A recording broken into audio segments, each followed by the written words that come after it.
Okay, so you know me, I have to add a little humor to everything. So one of the first things I got asked when I got here, I mean, I wasn't even here a week. And after Mass, daily Mass, I went up and said, Father, could we have a cemetery here? And I said, could I unpack my boxes first? So that was, even before anybody asked me talked about the Family Life Center, which I know is very important to everyone, that was one of the first things that people asked about. But you know, there was so much happening and so much going on that the Family Life Center really became the focal point, and then of course the high school being part of that.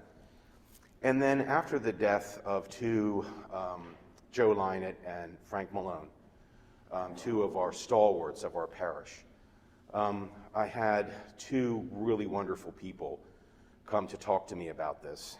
And we have been doing this now, Pat and Michael, for 2 years.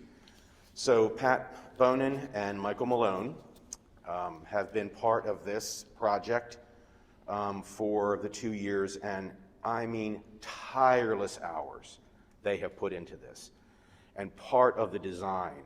So, you know, typical male, I'm like, well, can't we just put one of those, you know, things out there, the Columbarium, the big, you know, marble circle thing, you know, and they were like, nah, that's not what we had in mind. And so you can see what's come from that. So just publicly want to thank you guys, oh my gosh, for all the work you both have done. It's been absolutely amazing.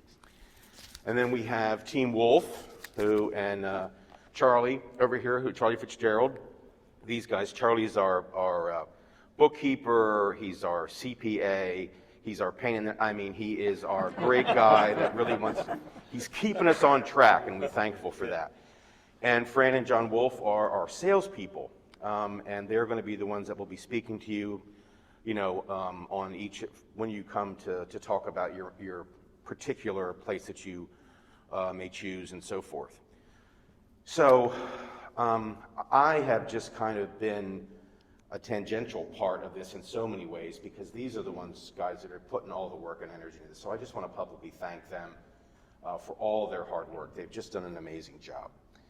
And so part of this today is to really answer your questions, which you may bring up, maybe things we didn't think of, so that's why this is so important, okay?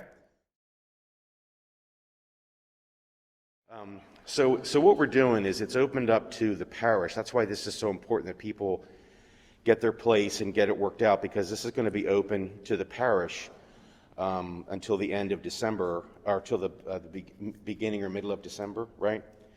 And then it's going to be open to, we're going to start opening up to other folks. So we want to give our parishioners that first opportunity. So that's going to be really important for people to make decisions as soon as they can and make a final decision. The other part that Father is going to share with you is that construction on this will begin in March, weather permitting, and the general contractor expects this will take about 6 months to be completed. So sometime by the end of the summer, we'll be completed with the project. One thing I just wanted to clarify, a question came up just to me by Bob Denise a minute ago, which was in some of the materials, it says the pavilion might be a phase 2. That's no longer the case. There's such interest in the pavilion. The pavilion and the memorial garden and everything else will be, that will all be done in the first phase. And ask. I maybe get started with some questions that have come to me. Okay, why don't you do that? I think she has one. Yeah, we do. I just was going to tell you, one of the questions that we had was, is there going to be lighting in the cemetery in Columbarium? And yes, there will be lighting. Another question is, will it be open or locked? It'll be open from 8 a.m. to dusk, am I right? Another question is, will there be water available for if you want to put flowers out?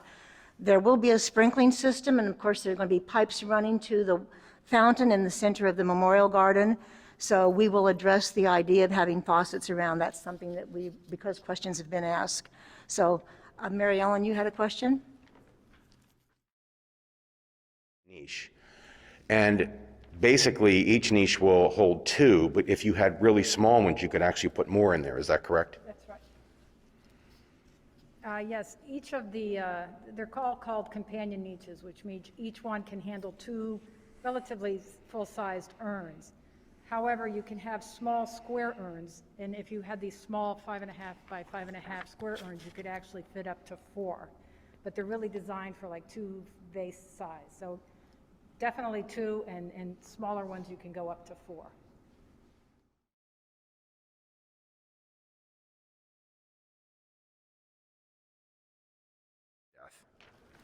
Why don't you turn that one on? Is that on, Michael? This is on. Okay. So, loud. So that can definitely be done. The only thing to think about is if you have to sell the plot, you got to take it away. So it's an either or. yeah, you can purchase it up front, or you can purchase it whenever you're going to be buried. Yeah. Okay, good question. So the answer to the question about the monuments is you can purchase it ahead of time if you want, but the issue with purchasing it ahead of time is that, say something happens and you need to sell the plot back, then you would have to remove that. You would have to have that your monument removed. So you can do it. You just have to know that's a risk with that. Okay. And the niche price? Oh, yeah. Yeah, the plot price is strictly the purchase of the plot. It does not include any opening or closing. It does not include the cost of the vault. It doesn't include any headstone or anything like that. The cost of the niche, by the nature of how the columbarium niches are made, it includes a faceplate on it that just needs to be removed and engraved at the time of need. Does that answer your question? Okay.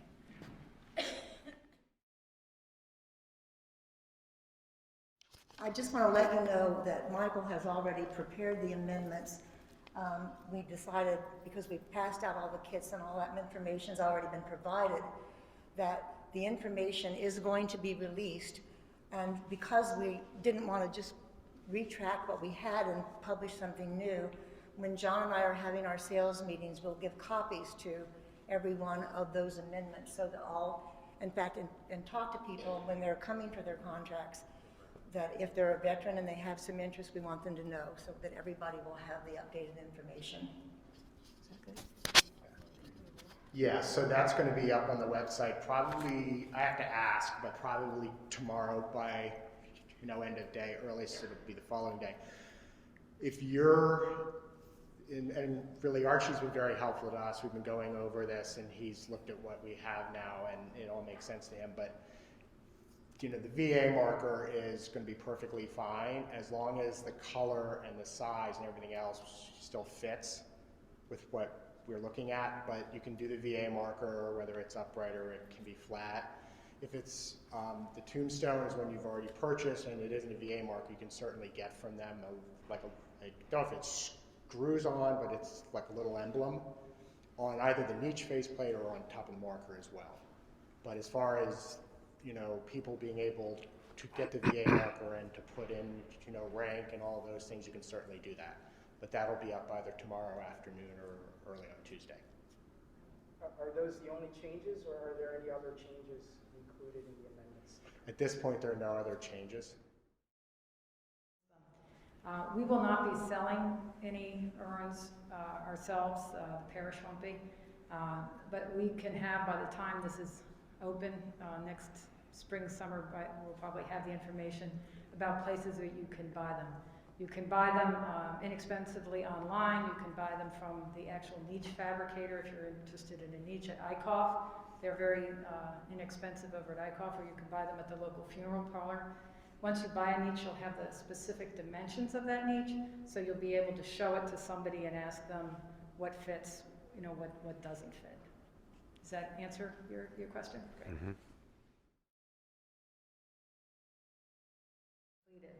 And it's kind of a two-part question. In the case of a columbarium, it's quite simple. You can have the funeral service and then just keep the ashes at home, which is the case with my father and Mr. Malone, until the columbarium is completed, and then you can be inurned at that point with a prayer service in the pavilion, if you'd like, or a prayer service in the church. In the case of if you're buying a plot, Fellows Helfenbein and Newman have offered to essentially rent a plot for a small cost. I think I think it's a small contribution to their perpetual care endowment. It's maybe around $100, but it's up to them to charge that. That does not include the cost of transportation of the body one place to the other and the like. So you should check with them, but they're willing to work with us to provide a temporary solution for the next several months. And they won't be charging for the plot, just perpetual care. Right, we won't be buying a plot. I think it's just a contribution, but how much they're going to charge to transport, to dig the grave or whatever, you'll need to check with them, because we won't be involved with that.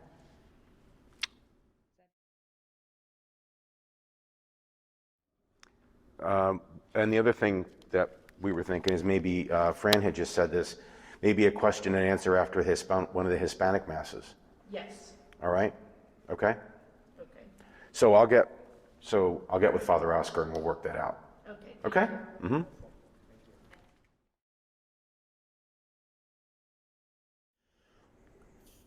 When we wrote the rules and regulations, we were trying to keep them as conservative as possible, to try to not have it kind of wide open. Our visits to other places have shown people putting, like, Daffy Duck and things on their headstones. We are going to look at the requirements for the inscriptions. It does say in there that the SSPPCC, whatever the sort of parties are that are going to be handling this once it's up and running, will have the discretion. They will make a final call. But we are looking at kind of to make a change to that, to add something in there along the lines of it'll be up to the discretion of the folks that are going to be running the cemetery, and that there will be some requirements in there, such as it has to be reverent, has to be a prose or a Bible verse. It'll be something generally tailored so that it won't be like offensive to groups or something, basically like that. So we're aware of that. And we're looking into making some changes to just kind of widen that. The family headstones, if you're purchasing a family monument for 2 to 4 plots, have to be 4 feet by 6 at least. Sorry, they have to be 4 by 3 at least. Headstones for individual plots are going to be basically 2 by 3 at least. And so we're not so concerned about the shape of it. We're just making sure it's the right size, and we're making sure the particular color is correct. A lot of the places we've gone and we've talked to a ton of people, they're all going to this because they're getting things that are like, there's some sections, there's one that's white and there's black and it looks a little crazy. But to answer things, there is a definite on what the minimum size can be. We're not so concerned about shape, but all of the authorizations for what can be put there will have to run through, the SSPPCC. So you have to get their approval to have it put there, just so we can make sure that things are, kind of uniform. There's nothing that is offensive or, things like that. Are you able to put any sort of are they going to basically Roman Catholic images or sacred? Yeah. Can you put any Roman Catholic images? And when we make the changes to the rules, it'll definitely, that will be allowed. Okay. So this just came up. So when we started this, we've been drafting a lot of things, the contracts, the forms, all of the rules and things like that, and we've looked at a ton of them. And so they can be changed for what really people want, as long as they're reasonable. And we certainly recognize that this is a situation where people are going to want a little, they're going to want things on there. So we're going to get into that, and really we're going to have that, it's going to get resolved. If you can have a family monument section, you can have a family plot between 2 to 4 people. So that can certainly be done. Buried there, do they have to be Roman Catholic? And the answer is no. Okay. They do not have to be Roman Catholic. They can be Jewish or So they don't have to be a family member necessarily. No, they don't. You can, if you're buying the plot for them, yeah. That's all. Okay. Yeah. That's the only question. Yeah. Seemed reasonable. Yeah. Right, that's all I wanted to know. The only thing I would add to that, to the extent you're buying a plot for somebody else and it's a question of record keeping of whose plot that is. So you'd have to make sure That all would those. be, yeah, that would be, well, yeah, purchase. Tuesday. Thank you. You just need an appointment with Team Wolf over here, Fran and John. So if you'd like to purchase, you call the parish office, talk to Beth, and she'll set up an appointment for sales. That answers all my questions. Thank you. The answer is no, but that might lead to another topic about naming opportunities, which is, what? We did have a requirement on percentage that we had We have to have 40% in the bank. yeah. Well, yeah, but I think we're there. Oh, Okay, the question that Fran was just raising, in order to break ground, the diocese requires that we have 40% of the construction cost in the bank at the time we break ground. And we believe we will be there due to some gifts from some parishioners, as well as from what we expect to be some of the anticipated sales. So we think by March we'll be comfortably there. It leads to another question, which I think is worth discussing, which is like the phasing in. As Bob had originally noted, some of the FAQs were a little funny because we originally had 3 phases of construction, and it's now been condensed into 2 phases of construction. Phase 1 was the plots that you have seen in your information kits, which are available for sale now, which is 60 plots in the flat monument area, and then 48 plots behind the church here in the monument, raised monument area, and then 250 niches in what we're calling the memorial garden, because there was a period of time we thought the pavilion, because that's much more expensive, would be put on hold until phase 2, which would be when we raise some more money. But there has been so much interest in the pavilion, the decision has been to proceed with the pavilion now. So what is remaining for phase 3, now phase 3 will now become phase 2, is there's a brick sidewalk that takes you from behind the church down to the end of, it ends up in like a round patio of the monument garden. So that brick sidewalk will be part of phase 2. And we're only completing a portion of the roadway in phase 1 from behind the Family Life Center to end up right about where the monument garden starts. So that's when we get to the second phase, we will complete the roadway all the way to the end of the parking lot by Route 50, and we'll complete the brick walkway through the monument garden to the very end. To the extent I'm just holding it up, okay. so if you want to, I know some of you can't see it, so you can come up closer at the end and we'll show it to you, but maybe you can see it now. Thank you, that's very helpful. So this is part of phase 3, this sidewalk here. We're opening up these plots, but the completed sidewalk or brick pathway won't be completed until phase 2. And this will be part of phase 1. This road, you can come in from the Family Life Center parking lot and it would stop here. And once we get into the second phase, we will complete this as well. So this and this are part of phase 2. But this whole thing will be completed, these plots and those plots will all be completed by next July. To the extent anybody is so inclined, if there are naming opportunities for everything from benches on up, that will help us speed the process to have the funds to be able to finish the roadway and to finish that brick pathway. And also to buy perhaps some extra features and plantings and the like that will enhance the beauty of the cemetery. Does that answer? That's correct. The opening and closing fees should be quite minimal. It's just simple it's not like digging a grave. It's not like a vault. You don't have to purchase like a vault. No. To be in there. Okay. The niches are secure, and the nameplate will be removed at time of need, sent out to be engraved, and then reinstalled. But it'll be a relatively nominal fee. It's not like that's. You're talking $100 or something like that. All right, that's good. Yeah. Okay. The naming opportunities would be a charitable donation. Okay, the purchase of either a plot or a niche even though 10% is going to the endowment fund, because it's mandated, that will not be a charitable donation. So none of the purchase price is a charitable donation. You can in the future, when the perpetual maintenance fund is set up, you could contribute to that voluntarily, and that would be a charitable donation. Okay?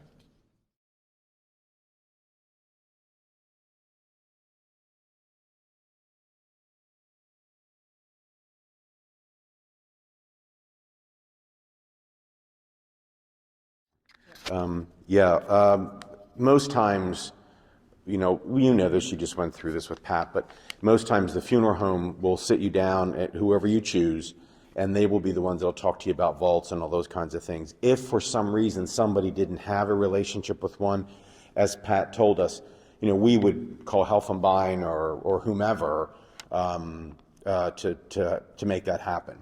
All right, so it would happen either way, but most times, whatever funeral home you choose, they're going to be working with you on all that. Okay? Pamphlet. Yeah, I think when you sit down with Fran and John, they can go over the prices of all the naming opportunities. Okay, good.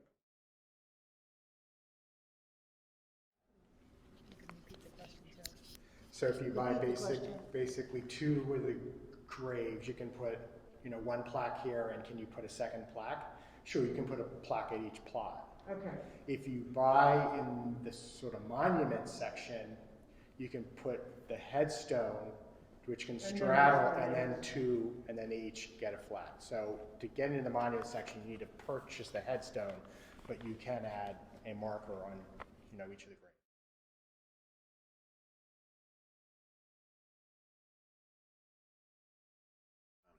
graves. Can everybody hear me? Okay.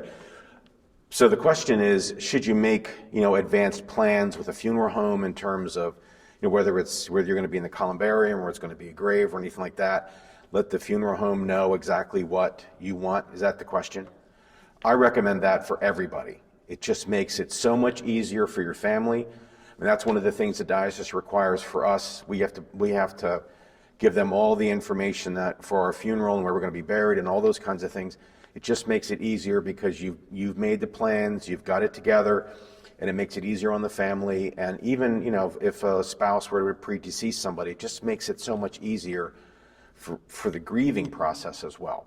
So yes, I would recommend that everybody get to whoever you choose for your funeral home, go ahead and make your plans with them. I think that's a smart move.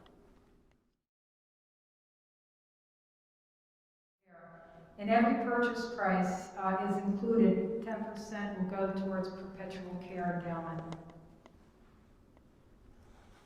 Let me just add one thing to that. And the other thing, because it's on church property, it's not like a standalone cemetery that you've seen what happens to those sometimes. The weeds grow up and all. I mean, it's going to be on our church property. So that's another thing that also helps with the perpetual care, is that we will always be caring for our church property. But that 10% is very important for the ongoing care of this particular project. And at the parish office, call Beth to schedule an appointment. We're scheduling appointments a half an hour apart, so you can tell that it's not going to take that long. Come prepared with where you think you'd like to choose your plot or niche, so that you know, and I would suggest that you have an alternate or two in case the place that you're choosing has already been chosen. We'll have a contract ready for you. We'll prepare it according to your wishes, and you sign the contract. We return and provide the payment to us. We'll return that to Charlie, who will prepare all of he'll deposit the money to the church fund through the financial office. Then when that's all finished, the contract goes back to Father for signature. Making deposits through the parish office or through the financial office.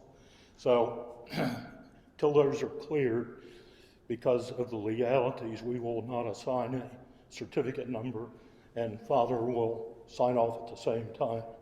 So literally speaking, we'll make the deposit, Once those are cleared, I will number the original certificate, take the contract to the parish office, which Father will sign off on. They will take the appropriate copies that will go in the parish files, and those contracts and those certificates will also be scanned in on a thumb drive. At the present time, we're working with a company called Plotbox, who is configuring our cemetery columbarium out here. And in the future, all those records, I think probably by February or so, all of those records will be loaded into the Plotbox software so that the cemetery columbarium will have a complete historical record. And then when Plotbox is available to us, the documents at the parish office will also be uploaded into your particular locator number within Plotbox. So there's a lot of plans for making sure that we have the historical data, for the future. So there will be, I'm glad you asked that question because I don't think everything is always clear in the materials. There will be essentially 3 entrances into the columbarium. There's the one here from the parking lot, directly through the curved walls. There's one here through what we're calling the welcoming plaza, which is just outside the church, through here. And then there's one, which you can consider an entrance or an exit, whatever, to the cemetery here. In the pavilion, the only way to get into the pavilion is through the memorial garden this way. Oh, that's where the indoor. Quasi-indoor. It is a pavilion. If you look at it, this view here is you're in the welcoming plaza with your back to the church, and you're looking into that pavilion. This wall has actually changed from that original design. It's now a glass wall with stained glass. This one right back here? Right. Yeah. This is now going to be, you'll see in the marketing materials, when you open up the brochure in the inside left pocket, there's a stained glass window and a glass wall. That has replaced this brick wall to ensure brightness, and it'll be beautiful. So there will not be an entrance from... No. Here and here, this entrance here and here will also have an archway, but it will be an open archway with a decorative aluminum fence. So it will be open with a bench in front of it, but you cannot enter or exit that way.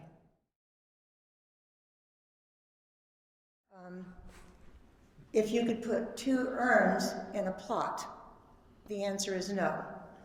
You can have 1 urn and 1 full body burial in a plot.